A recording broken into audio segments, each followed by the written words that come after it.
हाय, hello guys. श्रीज kitchen रेसिपीमध्ये आज मी बघणार आहे. इथे मी एक वाटी डाळ घेतलेली आहे. त्यामध्ये पालक कापून घेतले आहे, एक बटाटा, एक वांग आणि एक कांदासुद्धा कापून घेतलेला आहे. त्याचप्रमाणे त्यामध्ये मिरची आणि टोमॅटो घालून घेतलेला आहे. हे सगळे इन्ग्रेडियंट आपल्याला एकत्र डाळीच्या मिक्सरमध्ये मिक्स करून घ्यायचे आहे.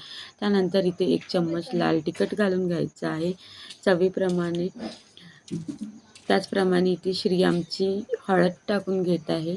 ती हळद यामध्ये घालून घ्यायची आहे आणि वरून 1 ग्लास आपल्याला पाणी घालून हे झाकण लावून द्यायचं आहे.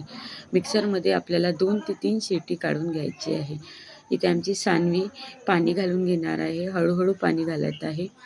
त्याचप्रकारे एका आपल्याला गॅसवर पॅन ठेवायचा आहे. त्यामध्ये 2 ते 3 पळी तेल, जिरं, मोहरी, कढीपत्ता, कांदा, लसूण, हिरवी मिरची घालून घ्यायची आहे. लाल तिखट आणि हळद घालून घ्यायचं आहे आणि थोडं पाणी घालून छान असं शिजू द्यायचं आहे. नंतर हे बॅटर आपलं झालेलं आहे. याला मिक्स करायचं आहे छान. डाळीला मिक्स झाल्यानंतर